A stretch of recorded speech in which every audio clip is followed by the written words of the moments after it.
la liga de la ciencia es alfa, es beta. La liga de la ciencia. Hola, ¿qué tal? Hola, ¿cómo están? ¿Qué tal? Hola, ¿qué tal? ¿Cómo están?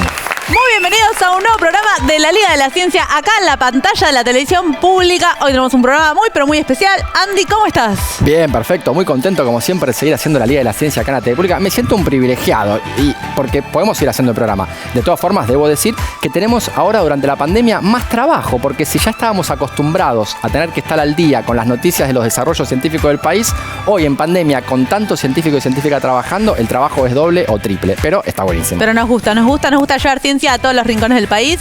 Y ya tuvimos un especial de nuestros columnistas, tuvimos un especial nerd y nos parecía, como decía Andy, que estamos en esta pandemia y todavía nos falta mucho y hay que seguir cuidándose, hacer un especial de la pandemia. ¿Qué te parece? Me parece perfecto. Es un especial que, además de ser lindo, entretenido, interesante, creo que es necesario.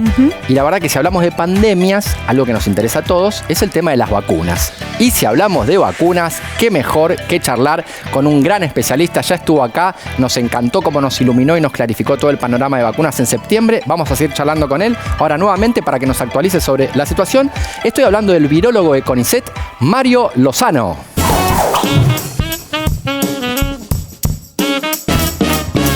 Con la pandemia, por supuesto, las vacunas se han transformado en un recurso estratégico. De hecho, un puñado de naciones, países potencia, acapara el 90% en este momento de la producción mundial de vacunas. Y por supuesto nos preguntamos qué va a pasar con la Argentina, qué va a pasar con nuestro futuro, cuáles son los peligros y oportunidades que se nos abren respecto de las vacunas y todo este tema de la pandemia. Para hablar sobre todos estos temas, tenemos con nosotros a un gran especialista. Ya me animaría a decir que es casi un amigo de la casa porque ya nos estuvo iluminando en septiembre del año pasado sobre el desarrollo de las vacunas y ahora nos va a seguir iluminando, pero sobre qué está pasando ahora con la vacunación en sí. Mario Lozano, ¿cómo estás? Un enorme gusto que estés con nosotros. Gracias, igualmente, chicos. ¿Cómo les va a ustedes? Hola Mario, bueno, muchas gracias por estar acá con nosotros. Contanos, ¿cómo ves el panorama actual de la vacunación acá en nuestro país?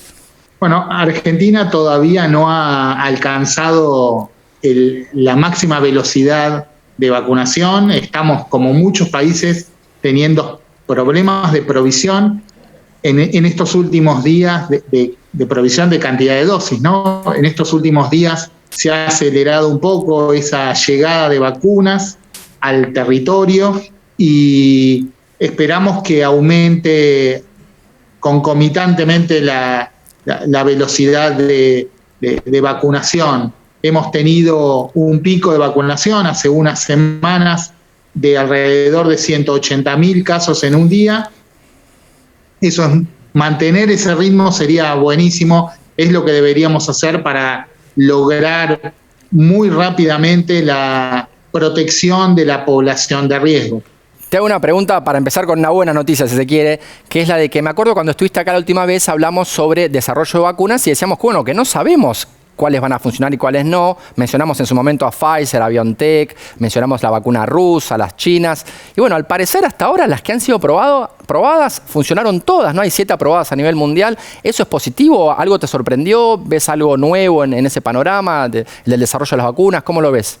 Bueno, la verdad que es un hito histórico, todavía no lo dimensionamos porque estamos en el marco de la pandemia, con otros problemas que nos acucian, con el riesgo de salir a la calle, de contagiarnos, de transmitirle la enfermedad a nuestros seres queridos, pero lo que ha hecho el sistema científico y tecnológico de todo el mundo, con el desarrollo en solo un año de vacunas con tanta eficiencia de protección, es increíble y con el tiempo lo vamos a dimensionar. Claro. Nunca en la historia de la humanidad se desarrollaron tantas vacunas al mismo tiempo para una única enfermedad. Y Mario, una pregunta, ¿qué pensás de la estrategia de diferir las dosis? Esto que se ha hablado tanto, de dar más dosis de la primera y no tantos de la segunda como para proteger más. ¿Eso es cierto? Sí, eso es posible hacerlo en determinadas condiciones. Yo creo que en Argentina se dan esas condiciones. Entre ellas te puedo enumerar, estamos a punto de entrar en una temporada donde sabemos que va a aumentar el número de casos por la temperatura, porque esa temperatura nos obliga a estar en lugares más cerrados, peor ventilados, y eso para el virus es mejor y para nosotros no.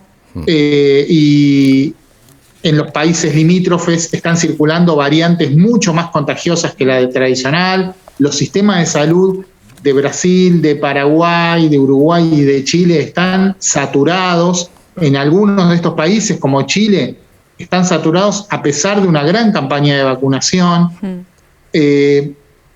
Esa dificultad necesariamente se va a trasladar a la Argentina.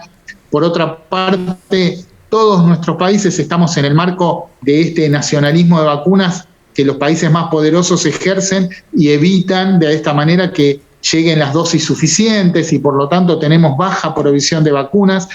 Sumando todas esas características, a mí me parece que diferir la segunda dosis está bien, porque con vacunas como la Sputnik V, por ejemplo, o la de AstraZeneca, pero la Sputnik que lo ha medido, que tiene un 80% de eficiencia con una sola dosis a los 21 días después de la inyección de una dosis, es una cantidad de protección más que suficiente como para programar esa como una dosis, como para prolongar la segunda, con la que llegamos al 92% de protección. De tal manera que si nosotros tenemos 200 dosis y vacunamos con esas 200 dosis, le damos 2 dosis a 100 personas, tendríamos protegidas 92 personas. Si en cambio le damos una sola dosis a 200 personas, estaríamos protegiendo a 160. Y esa es la lógica detrás de esta estrategia. Tengo una pregunta que tal vez otros tengan también sobre dos países diferentes que me llama un poco la atención. No termino de entender un poco qué está pasando. Uno es Brasil y el otro es Chile. Brasil, uno ve que hay un colapso, pero puede ser porque hay nueva variante, o puede ser porque tenemos, a mí no me gusta meterme en política, pero la verdad que lo de Bolsonaro es difícil de no reparar el negacionismo que existe científico, el tema de querer darle cloroquina a la población cuando no hay ninguna evidencia de la cloroquina, en fin. Entonces mi duda es, ¿hay nuevas variantes o en realidad es que está descontrolada el contagio porque precedidos por un presidente que no intima a cuidarse, las personas no se cuidan? Lo mismo diría, la misma duda parecida tengo con Chile. Chile se vacunó mucho, pero sin embargo hay un colapso.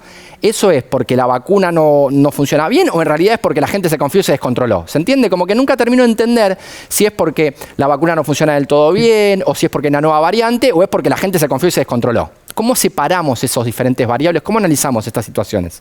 Mira, la respuesta seguramente es... tiene más de una explicación. Seguramente no es un único factor el que influye, pero uno sí puede analizar algunos datos. Vos en Brasil no todos los estados se comportaron igual, porque a pesar de que Bolsonaro tuvo esa política negacionista, no todos los gobernadores la tuvieron, claro, y no todos los intendentes la tuvieron. Claro. Pero Manaos se dispersó muchísimo durante 2020. Se supone que llegó a infectar a un 75% de la población. Eso, en términos prácticos, debería haber llevado a Manaos a una inmunidad de rebaño, a evitar cualquier otra segunda ola. Bueno, en Manaos se cayeron todos los libritos de los que creían que la inmunidad de rebaño se conseguía con la infección natural. ¿Por qué? Porque la infección natural no es constante.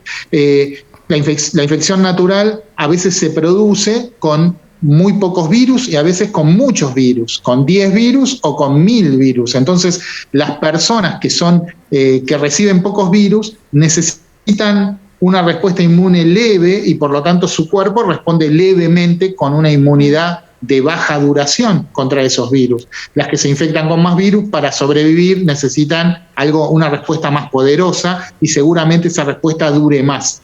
De hecho, está demostrado que cuando hay una respuesta inmune leve al principio, esa respuesta inmune dura solo 2 o 3 meses y después de los 3 meses las personas se vuelven a infectar con la misma cepa que se infectaron antes. Por otra parte, vos fíjate que en Manaos ha surgido una variante de estas que nos llaman a la preocupación. Variantes surgen en todos lados, pero las variantes que nos preocupan, fíjense que han surgido en todos los lugares donde hubo negacionismo. En Inglaterra, en Brasil, en Sudáfrica, en todos lugares donde se ha dejado a la población a su merced, a la merced del virus. Y eso no es casualidad. El virus, cuanto más se reproduce, más cambia y entonces puede evolucionar más y encontrar las variantes que más le convengan a él para sobrevivir en la naturaleza. Ese combo de negacionismo y de generación de variantes es lo que para mí explica principalmente la reinfección en Manaos. Fíjate que en Manaos durante el 2020 murieron más o menos la misma cantidad de personas que en estos 3 meses del 2021. Eso quiere decir que la gente que se había infectado muy mayoritariamente se volvió a infectar y encima gravemente.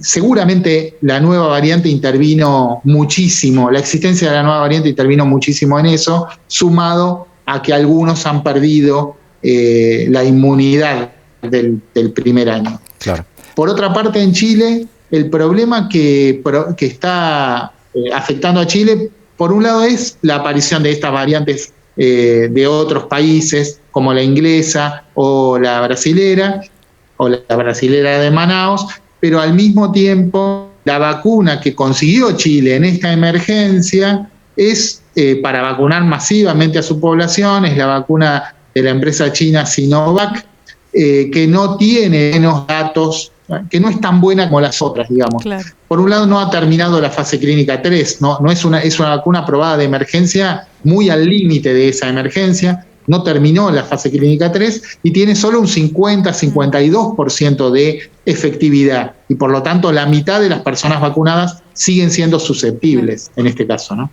¿Qué es esa mutación? ¿Qué le confiere al virus que lo hace más peligroso? ¿Que se sabe el mecanismo por el cual lo hace o más contagioso o más virulento? En general, las variantes que hacen a los virus más contagiosos son variantes que modifican la estructura de la capa externa del virus, sí, lo que nosotros llamamos el maquillaje del virus, lo que está hacia el exterior, que son las estructuras que el virus utiliza para pegarse a la célula, para encontrar lo que llamamos un receptor en la célula, que es otra estructura, y ahí se establece una unión de tipo llave y cerradura. Cuando esa unión es perfecta, el virus entra más fácil. Cuando la estructura del virus se convierte en una variante que mejora ese enlace con el receptor celular, el virus entra más fácil en la célula y por lo tanto es más contagioso, porque a partir de un único virus más rápidamente se producen más descendientes. Y hablando de estas variantes, hay otro tema que me parece bueno que charlemos, que es el tema de por qué se tienen que seguir cuidando las personas que ya se vacunaron, porque también hay negacionismo con eso. Me gustaría que cuentes un poco, porque tiene que ver, ¿no?, con esto de que si bien estás protegido, puedes fomentar la aparición de nuevas variantes para las cuales vos no estarías protegido, y al estar tan expuesto porque pensás que no pasa nada, haces que eso ocurra mucho más probablemente, ¿no? ¿Viene por ahí la explicación? ¿Hay alguna otra explicación también de por qué tienen que seguirse cuidándose, inclusive los que recibieron ya 2 dosis? No hay vacuna que sea 100% efectiva en evitar el contagio. Y eso quiere decir que algunas de las personas vacunadas igual se van a contagiar. Y lo que es más probable es que esas personas se contagien y se conviertan en personas asintomáticas o con muy poquitos síntomas, porque la vacuna sí los va a proteger de los casos graves, en casi un 100% de los casos. Claro. Entonces, esas personas que tienen muy poquitos síntomas pueden transmitir el virus, a pesar de no correr riesgo de enfermedad. Y eso es una protección que debemos mantener. Y Mario, tenemos que ir cerrando, pero una última pregunta, y quizás para terminar como con un poco más arriba. ¿Qué nos podés decir de los casos exitosos, como el caso de la vacunación en Israel?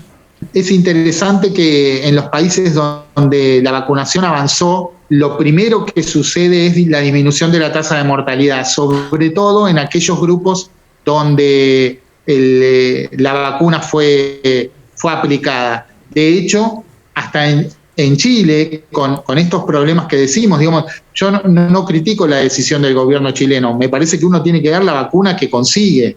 Está bien, han conseguido esa y están de alguna manera protegiendo a su población. Es mejor una vacuna que ninguna. Y en Chile, la población que más fue blanco de la vacunación, que es la de los adultos mayores, es la única población que disminuyó el número de hospitalizaciones. O sea que la gran cantidad de hospitalizaciones que está teniendo Chile son principalmente en grupos etarios más jóvenes. Buenísimo, Mario. Muy claro todo el panorama. Espectacular. La última vez que estuviste acá me despedí diciendo voy a cruzar los dedos, pero me dijiste más que cruzar los dedos, seguí las indicaciones de cuidado, así que no voy a repetir el mismo error. Voy a seguir todas las indicaciones y esperar a que nos sigan los especialistas orientando sobre cómo cuidarnos entre todos. Muchas gracias a ustedes. Un gran abrazo. Nada, por favor. Muchas gracias, Mario. De verdad, nos seguimos cuidando acá con Andy. Nosotros nos vamos a un corte, pero enseguida volvemos con más La Liga de la Ciencia acá en la pantalla de la televisión pública. Ya venimos. La Liga de la Ciencia es Alfa. Hay un portal, hay un sitio, hay un canal donde el conocimiento toma la palabra. Todo Ciencia. Todociencia.com.ar. Mucho más que noticias científicas. Es nano, es mega. La Liga de la Ciencia es Alfa, es beta. La Liga de la Ciencia. Un nuevo bloque en la Liga de la Ciencia y nosotros te prometimos que íbamos a hacer un especial sobre la pandemia. Y si hacemos un especial sobre la pandemia, no podemos dejar de mencionar una sección que este año para nosotros fue una bandera. Una sección que nos encanta, en lo personal me parece fundamental, se llama Protagonistas. Y me parece fundamental porque le damos visibilidad no solo a aquellas personas, investigadores e investigadoras que son más conocidos, que tienen más trayectoria en el área, sino también a muchos jóvenes o personas simplemente que no están en la línea de frente más visible, pero que merecen todo nuestro respeto y que por supuesto merecen también que le demos visibilidad acá desde la televisión pública en la Liga de la Ciencia. Empezamos con una de las secciones de protagonistas que nos encantaron. Estoy hablando de un trabajo que desarrolló Guillermo Artana y su equipo en la Facultad de Ingeniería de la Universidad de Buenos Aires. Es un trabajo en el cual desarrollaron un dispositivo para que un mismo respirador pueda ser utilizado por más de una persona. Una idea realmente muy interesante, fundamental. Sabemos que en tiempos de pandemia uno de los problemas que hubo y que va a seguir habiendo es el de la escasez de insumos y en particular de respiradores. Así que muy interesante, vayamos a ver esta sección de protagonistas.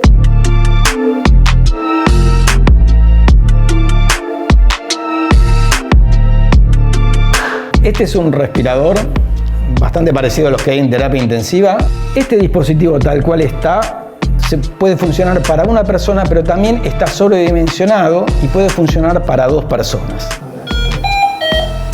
La forma de hacerlo funcionar para 2 personas es poner entre el dispositivo este, que es el respirador, y los pulmones artificiales, otro dispositivo.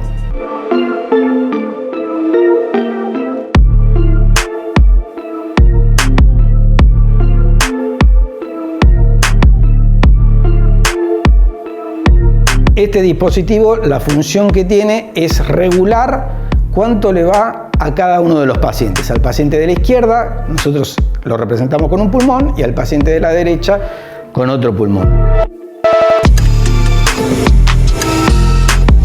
Esta manija, y con esta manija regulamos cuánto es que le va a cada uno de los pacientes. Y con esta que está acá, regulamos cuánto es que se desinfla el pulmón de uno de los pacientes, y el del otro paciente lo regulamos desde acá.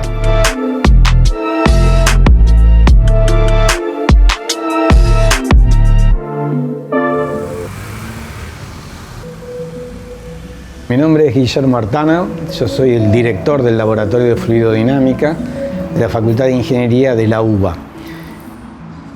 La idea viene a partir de la lectura de un artículo en el cual comentaba que en el norte de Italia, creo que el hospital de Turín era, los médicos de manera desesperada se encontraban en un dilema ético que tenían que a veces elegir a qué paciente conectaban a un respirador o no cuando se habían quedado sin respiradores.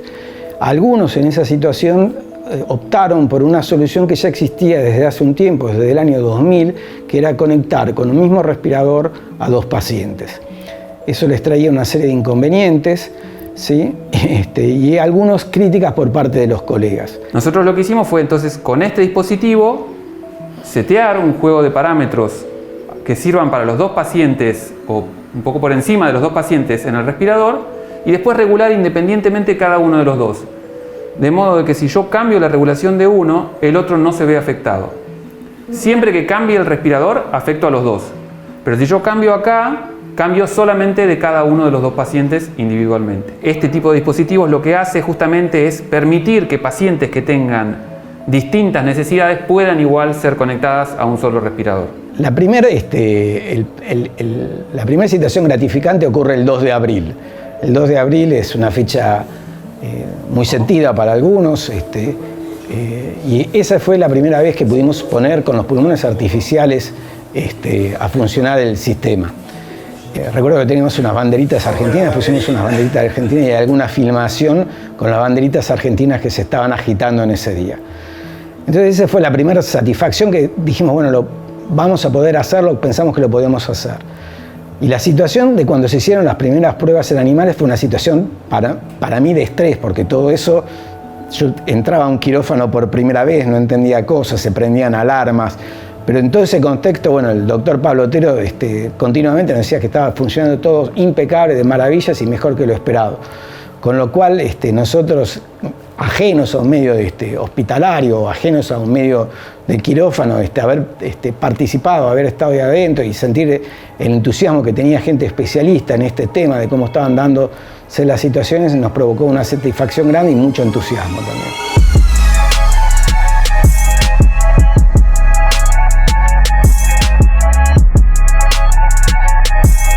Una de las piezas que va dentro del dispositivo es una manguera de silicona de uso médico, y entonces conseguimos proveedores que tenían esas mangueras aprobadas también por ANMAT. Fui a buscar esa manguera en plena cuarentena, recién había empezado. Yo vivo en Vicente López, Guillermo vive en Capital y todavía no nos habían gestionado los permisos para movernos. Creo que había empezado, no sé, 3-4 días de que había empezado todo. Tenía que buscar la forma de pasarle a Guillermo la manguera y me acerqué hasta uno de los puentes peatonales que unen Vicente López con Saavedra y crucé caminando el puente peatonal con una manguera de 20 metros de manguera especial que está enrollada por ahí. Cuando voy a bajar estaba la policía del lado de abajo del puente y yo todavía no tenía permiso. Y entonces la policía me dice, ¿qué hace usted acá? Y yo me imaginaba como las películas esas de espías que cruzan los dos el puente y se encuentran arriba para intercambiar. Entonces yo le explicaba al policía, mire, estamos haciendo un desarrollo, pero todavía esto nadie sabía nada de lo que estábamos haciendo. No me entendía el policía, me decía, tenía buena voluntad, pero ¿tenés algo para mostrarme, para acreditar lo que me estás diciendo? Y yo decía, ¿quién se va a inventar una historia así, no? Para contarle al policía. Era medio, por favor, créeme. Entonces agarré y le mostré la credencial del CONICET y me dice, bueno, pero quédate por acá. Sí, al ratito llegó Guillermo y cuando le pasé la manguera ahí se quedó más tranquilo el policía y ya se volvió cada uno para su casa.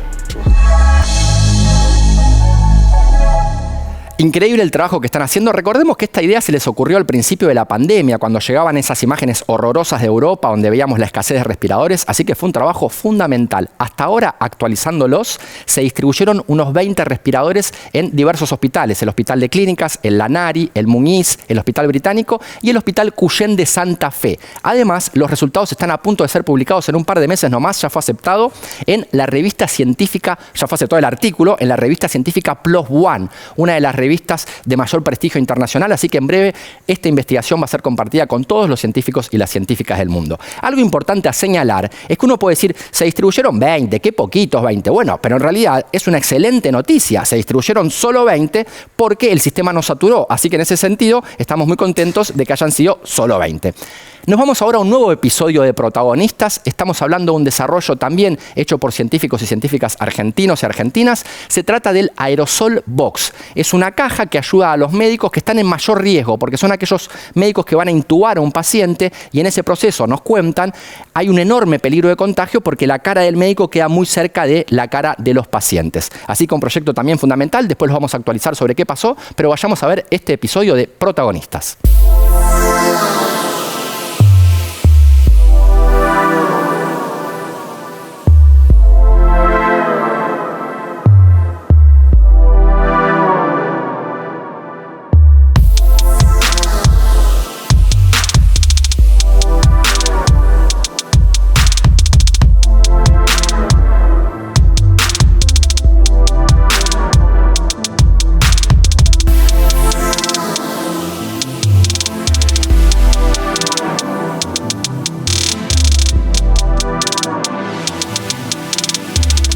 Esta es una caja de protección médica. El médico está muy expuesto al contagio del virus COVID o de cualquier otro virus cuando intuba a un paciente. ¿Por qué? Porque el paciente está acostado y el médico tiene que intubar teniendo la cabeza casi arriba de la cabeza del paciente. Entonces, cuando se intuba, se utiliza esta protección para minimizar el riesgo del contagio, para retener los aerosoles que el mismo paciente expulsa cuando se intuba. Entonces, estos acrílicos de primera colada se usan en incubadoras neonatales. Es el mejor material, digamos, para estos usos, porque la superficie es absolutamente lisa y la liberación de monómero es prácticamente nula.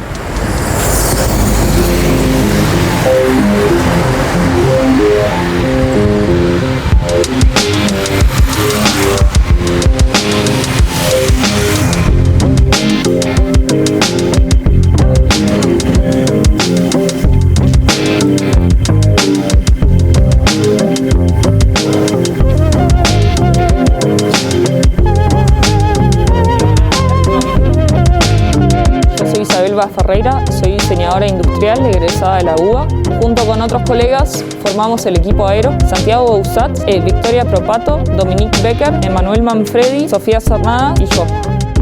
Conocemos todos de cara de la facultad, pero nunca hicimos un proyecto juntos antes. Nosotros siempre nos juntamos virtualmente por Zoom, como para abastecer de esta protección médica que son los aerosol boxes.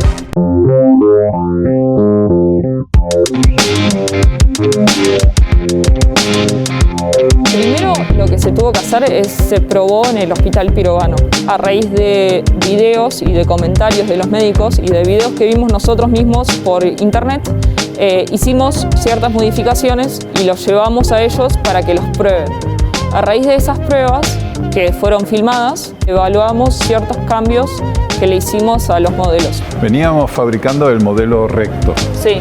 Y después surgió, digamos, que los orificios que estaban recomendados, que eran orificios de 100 milímetros, eran para manos orientales, claro, o sea, para más personas con manos mucho más chiquitas. Entonces, por pedido de los profesionales o también por pedido de ustedes, de que los agujeros sean más grandes y demás, y entonces se trató de buscar esta forma para poder acceder y maniobrar en toda la caja de manera, digamos, óptima, ¿no? Y le hicimos una caladura para los hombros para que entren pacientes de cualquier tamaño. A raíz de los médicos anestesiólogos, porque son los anestesiólogos que nos piden el aerosol box para la intubación, otros médicos nos empezaron a pedir pequeñas variantes del aerosol box para su especialidad. Por ejemplo, para la endoscopía, que es el modelo que vimos recién.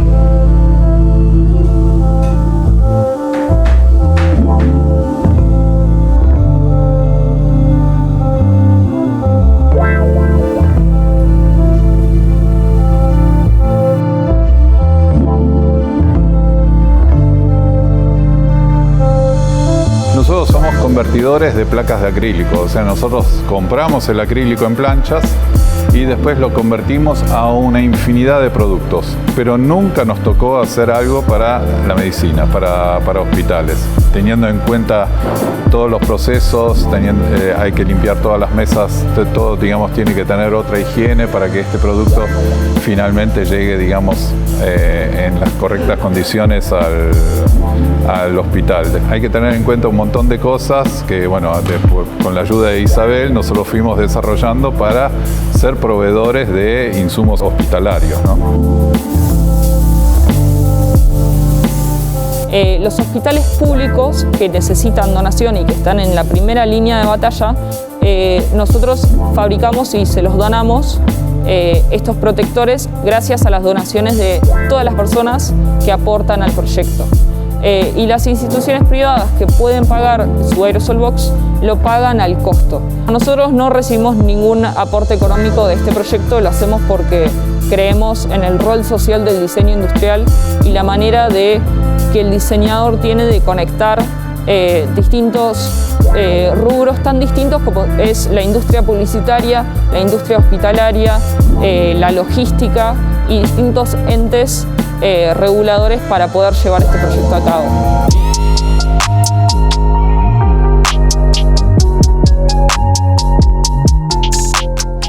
Qué linda esta sección, cómo me encanta poder mostrar lo que hacen estos verdaderos protagonistas para combatir a la pandemia. Les cuento que este proyecto, el Aerosol Box, sigue en pie, se siguen fabricando y me cuentan que ya se distribuyeron más de 189 en más de 80 instituciones. Qué importante este trabajo. Y ustedes no se vayan, sigan ahí porque enseguida volvemos con más La Liga de la Ciencia acá en la televisión pública. Es nano, es mega, la liga de la ciencia es alfa, es beta. La liga de la ciencia. Un nuevo bloque en la Liga de la Ciencia y seguimos repasando momentos muy pero muy importantes del año. Llegó el momento de la clase magistral. Ustedes vieron que muchas veces los buenos investigadores o las buenas investigadoras no son necesariamente buenos docentes. Y muchas veces los docentes, aunque sean excelentes, no hacen investigación. Es raro encontrar una persona que sea un excelente docente y un excelente investigador. Es el caso, creo yo, creemos todos los que hacemos la Liga de la Ciencia, de Gabriel Rabinovich. Nos da unas clases con una docencia, con una pedagogía increíble. Además, sabemos por su trayectoria, por su currículum, por sus títulos, que es un excelente investigador de primer nivel mundial. Así que docencia e investigación se juntan en Gabriel Rabinovich. Nos dio una clase de lujo sobre qué pasa con el sistema inmune cuando es atacado por el virus. La verdad que tiene toda la vigencia del mundo hasta el día de hoy, así que vamos a repasarla. Vayamos a ver esta clase magistral de Gabriel Rabinovich.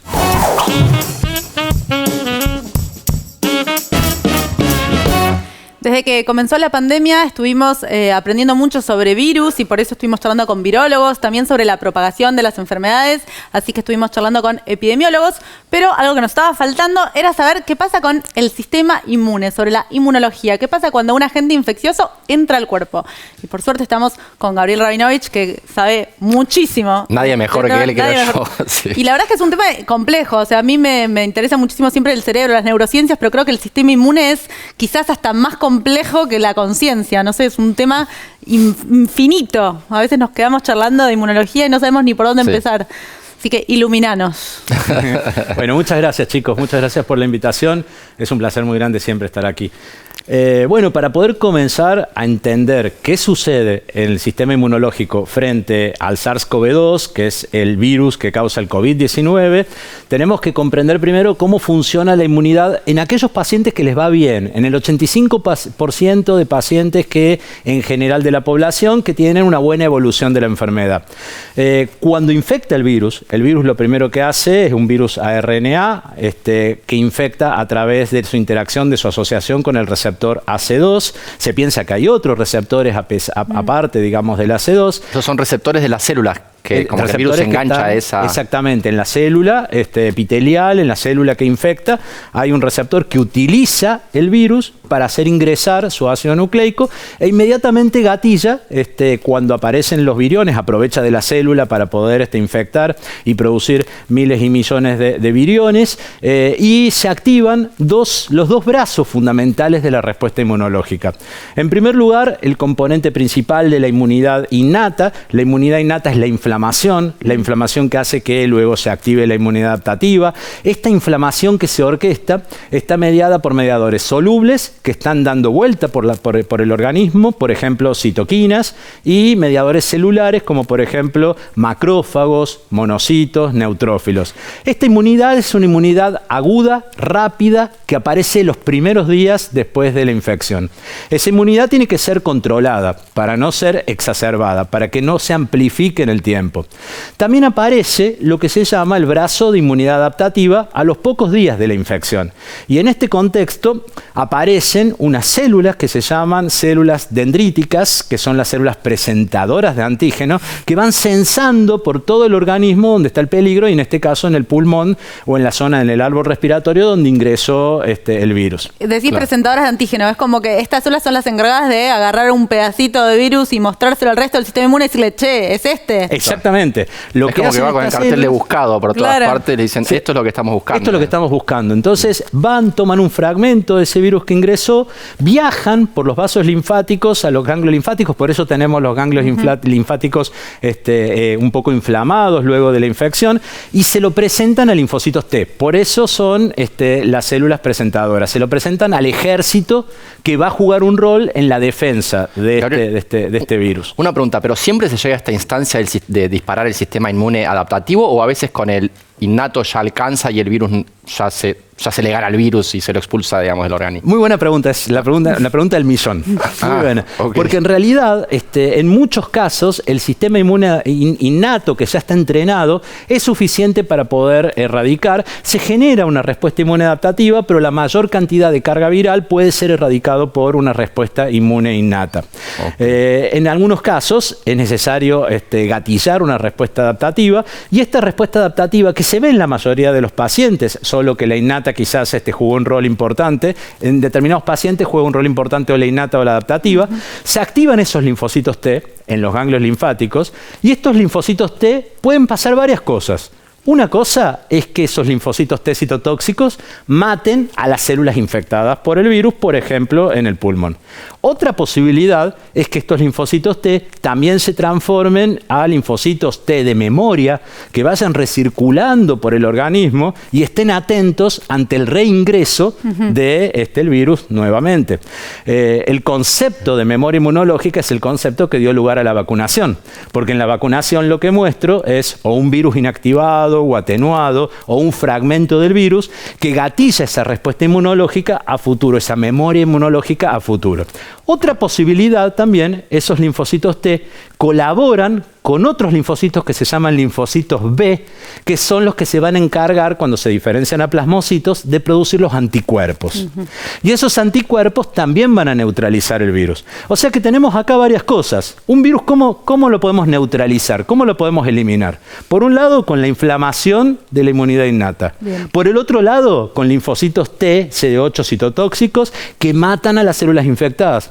Y por el otro lado, con los anticuerpos que surgen de la colaboración de linfocitos T con linfocitos B. Nosotros normalmente muchas veces hablamos de anticuerpos y dosamos los anticuerpos, determinamos los anticuerpos y queremos ver si son neutralizantes, si esos anticuerpos son capaces de neutralizar ese virus. Pero en realidad hay varios brazos de la inmunidad que juegan un rol y que se orquestan para poder defendernos frente a ese virus. Pero, ¿qué pasa con aquellos pacientes que no les va tan bien? Hoy se cree que en esos 15%, 10%, según la estadística que veamos, de pacientes que van a necesitar oxígeno, que van a generar el síndrome de distrés respiratorio y la falla multiorgánica posterior, etcétera. Algunos pueden llegar hasta un paso moderado, otros más severo, hasta llegar a ese 0.6% de pacientes que es letal y que no pueden protegerse. Claro. En esos casos, en ese 10 a 15%, lo que se ve son dos eventos que tienen que ver con lo que hablamos recientemente. Primero de todo, esa inflamación que se genera al principio se hace exacerbada, se amplifica muchísimo. Entonces, en vez de haber una inflamación que es frenada, que es moderada, hay una inflamación muy grande que llega hacia la zona del aparato respiratorio, al árbol respiratorio, y empieza a generar un aumento de citoquinas, como por ejemplo la interleuquina 6, la interleuquina 1 beta, el TNF, el factor de necrosis tumoral. Son citoquinas proinflamatorias. Son mediadores que aumentan la inflamación. Lo que se llama tormenta de citoquinas. Exactamente. Perdón, no, ustedes son biólogos. Citoquina es una proteína, ¿no? Citoquinas son proteínas. Son proteínas. Son mensajeros que avisan, acá tiene que haber más inflamación. Son señales de inflamación que aumentan la inflamación. Claro. Y a eso se le llama citoquina. Se llama tormenta porque hay un aumento impresionante de citoquinas muy grandes, especialmente interleuquina 6, se ha visto. Y lo que sucede es que estas citoquinas y quimoquinas también, que son agentes quimotractantes, atraen a esos macrófagos que están al principio tranquilos tratando de erradicar al virus y lo atraen hacia sitios de la inflamación como el árbol respiratorio y empiezan a causar una inflamación muy grande, acompañado también por una infección de células endoteliales, hay fenómenos trombóticos y esa inflamación tan grande es la que hay que frenar. Se cree que en realidad lo que hay que frenar es los fenómenos inflamatorios y trombóticos, inhibiendo en ese lugar, en ese momento, en el momento donde hay una gran inflamación. Y hay dos cosas que los inmunólogos tenemos que definir. Uno, ¿cuáles son los mecanismos que son protectivos frente al virus? ¿Qué mecanismos tenemos que gatillar para proteger frente al virus? ¿Qué mecanismos tiene el virus para generar patogénesis? ¿Cuáles son los mecanismos patogénicos que tenemos que frenar? Y también, ¿cuáles son los mecanismos de evasión? Porque también se ha visto que el virus en aquellos pacientes que les va mal causan la linfopenia. Hay una disminución de linfocitos, entonces los linfocitos T que necesitábamos para poder activarse o para poder colaborar con linfocitos B para producir anticuerpos, no están o están en menor grado. Entonces hay una combinación de dos cosas, una respuesta innata inflamatoria con citoquinas muy aumentada y también una disminución de linfocitos. Y esa disminución de linfocitos también tiene que ver con mecanismos de evasión que tiene el virus. El virus obviamente no quiere ser detectado, porque así puede infectar. Y esos mecanismos de evasión tienen que ver con mecanismos, hay unas proteínas que se llaman interferones tipo 1, que son fundamentales en la respuesta inmune antiviral y que funcionan en general cuando hay una respuesta inmune frente a un virus.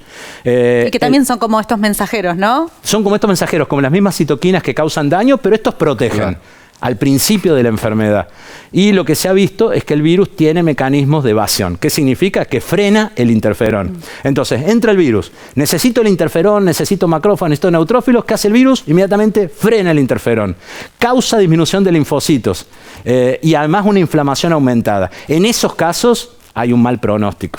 En los casos en los cuales hay una cantidad de linfocitos importantes, hay una carga viral moderada, hay citoquinas inflamatorias moderadas, son suficientes para poder resolver la enfermedad. Porque una cosa es neutralizar al virus, pero también resolver la inflamación que se genera como consecuencia de la inflamación viral. O sea, tenemos que visualizar la enfermedad o como dos fases o como dos enfermedades diferentes. Una que ataca al 85%, que es una enfermedad viral con un curso de una respuesta inmune normal, innata y adaptativa, y una enfermedad que es inflamatoria.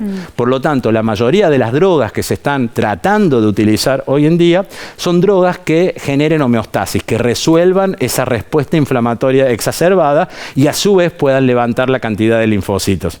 Obvio que para esto esperamos también que la vacuna genere estos mecanismos protectivos que estamos esperando, y eso es una de las cosas más esperadas además de la terapia.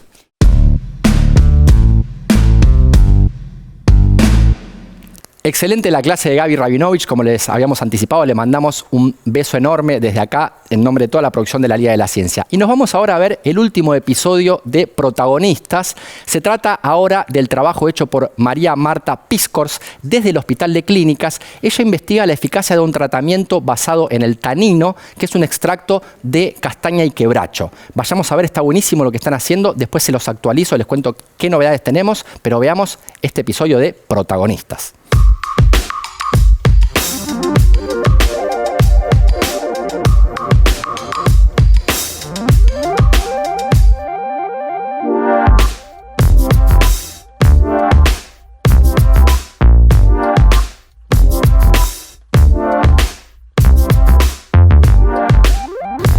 Estas son las cápsulas de tanino, o sea, es el extracto seco de castaño y quebracho que le administramos a nuestros pacientes con COVID durante 14 días. Esto lo ingieren cada 12 horas.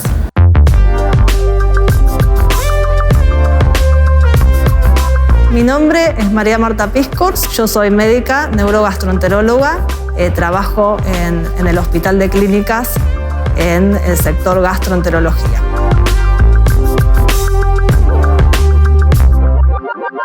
Nosotros tratamos pacientes con trastornos funcionales intestinales y veníamos trabajando la relación que existe entre justamente estos trastornos y las bacterias intestinales. En marzo, cuando surge la probabilidad de que la pandemia que había aparecido en China se instale acá en nuestras latitudes, empezamos a leer algunos artículos, algunos reportes que hablaban sobre que podría existir alguna posible relación entre el COVID y las bacterias intestinales.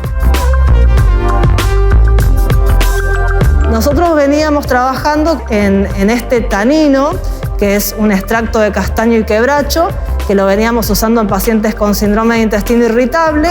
Entonces, en ese momento se nos ocurrió que podríamos desarrollar esta misma línea de investigación que ya veníamos trabajando en pacientes COVID.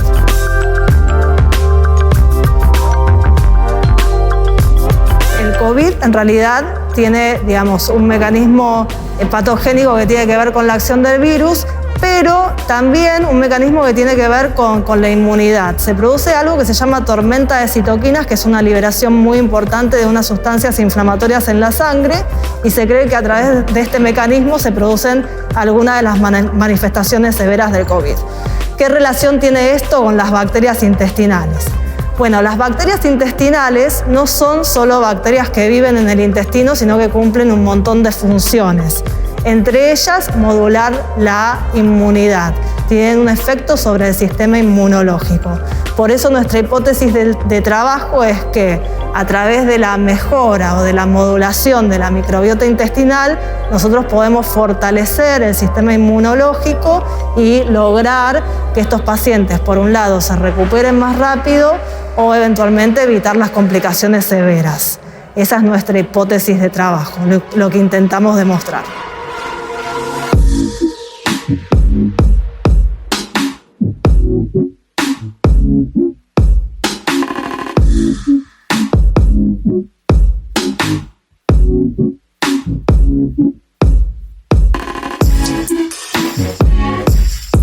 Hacer una investigación en este marco fue el doble de complicado, ¿sí?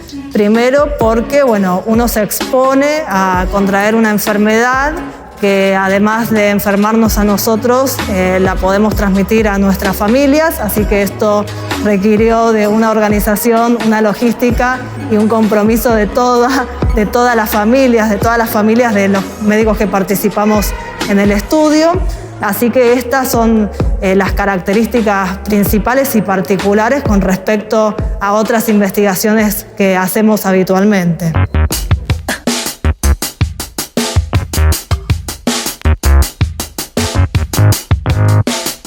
Somos alrededor de 10 personas que estamos trabajando en esto en el hospital y están colaborando con nosotros y van a colaborar en un futuro algunos profesionales de España, de Italia y de Estados Unidos.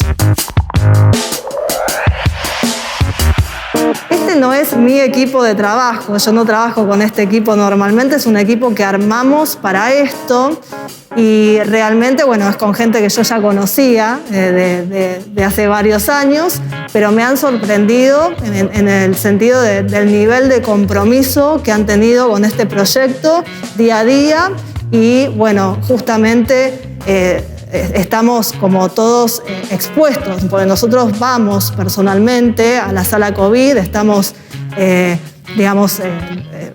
poniendo el cuerpo de alguna manera para que esto se pueda llevar adelante y realmente el nivel de compromiso que yo encontré en cada uno de los participantes del equipo me sorprendió.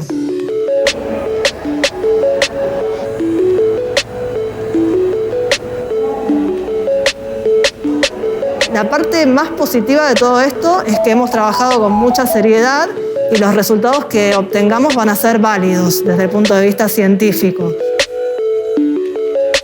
Nosotros no pretendemos que esto funcione como una cura al COVID, probablemente no, pero sí creemos que puede funcionar como un complemento al tratamiento y esa es nuestra esperanza. Por supuesto que esto va a estar supeditado a los resultados del estudio.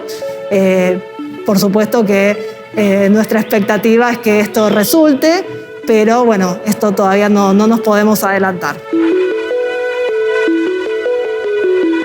Excelente el informe y les contamos que el equipo de María Marta va a presentar ahora en mayo en el Congreso Americano de Gastroenterología.